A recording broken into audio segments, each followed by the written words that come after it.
지금 가격이 많이 빠져 있으니까 매수를 하는 게 좋을까 고민이 많을 것 같은데 대표님 입장에서는 어떻게 생각을 하시나요? 당신의 계좌를 변화시켜줄 투자의 신! 안녕하십니까, 이형수 대표입니다. 자, 오늘은 우리 박연선 PD님과 함께 오만전자로 내려앉은 삼성전자에 대해서 이야기해 보도록 하겠습니다.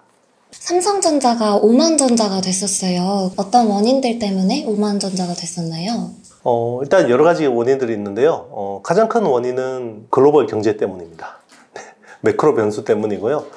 글로벌 자금 이동이 이제 영향을 미친 거죠. 최근에 환율이 1,300원을 찍고 잠시 내려왔는데요. 지금도 1,290원 이렇게 이제 유지하고 있는데 1,300원이라는 건요, 외국인 투자자 입장에서는 약간 좀 공포스러운 거예요. 왜냐면 100원이라는 거는 큰 마디 하나거든요. 예를 들면 1,000원 초반대 투자를 했던 외국인들이 만약에 환율이 지금 이제 1,300원이면 주가도 빠졌는데 환차손도 막 20%, 30% 손실을 보게 되기 때문에 이제 그만큼 손실이 커질 수밖에 없는 거고, 그래서 이제 한국 시장을 좋게 보던 이제 외국인들도 아무래도 팔고 나갈 수밖에 없죠. 일단은 이제 팔고 나가다 보니까 팔면 뭘 팔겠어요? 삼성전자를 팔겠죠. 네, 제일 많이 가지고 있으니까. 그러니까 이제 수급적인 이슈 때문에 밀리는 거고, 대부분 사람들이 지금 삼성전자 실적 엄청 안 좋은 줄 알고 있는데요, 분기에 14조씩 정도 벌고 있습니다. 네, 이거는 과거 삼성이 굉장히 사이클 좋았을 때 실적 수준이거든요.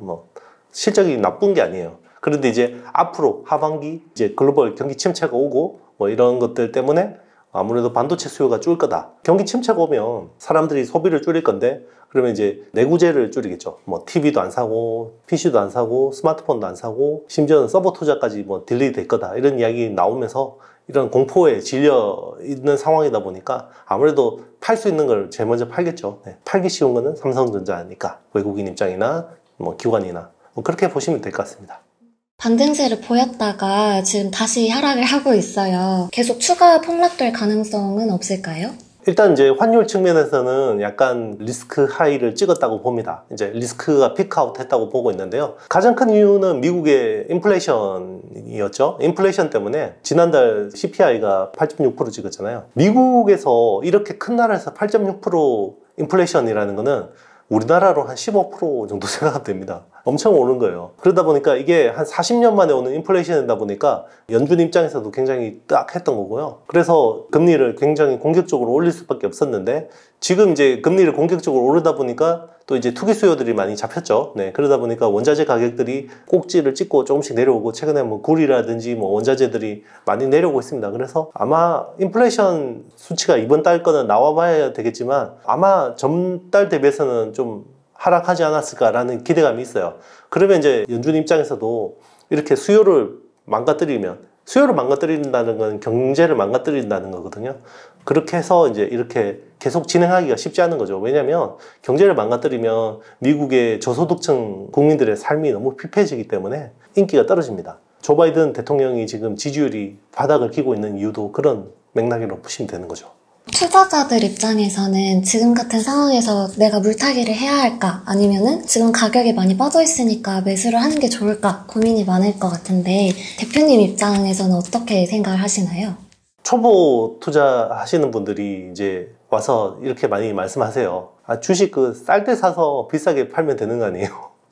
왜 그걸 못해요? 그럼 이제 이분 주식한 지 얼마 안 됐구나 라는 생각을 하거든요.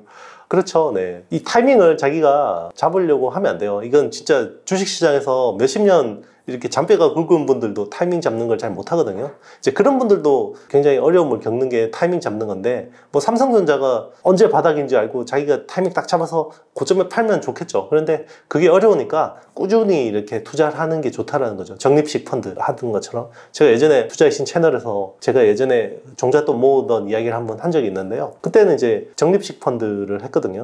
그런 식으로 계속 모으니까 그게 결국은 나중에 좀 이제 시드머니가 될 수 있더라고요. 네. 똑같습니다. 삼성전자는 우리나라 국내 ETF라고 생각하시면 되고, 우리나라 IT 산업의 지수에 투자한다고 보셔도 거의 무방한 거거든요. 빠져도 얼마나 빠지겠어요, 삼성전자가. 그리고 이제 분기 배당을 주는 회사이기 때문에 자기가 여유 자금이 있을 때 꾸준히 모아가는 건 괜찮다고 봐요. 만약에 1, 2년, 2, 3년 정도 견딜 수 있다 그러면 지금보다 상당한 수익을 기대할 수 있지 않을까 이렇게 봅니다.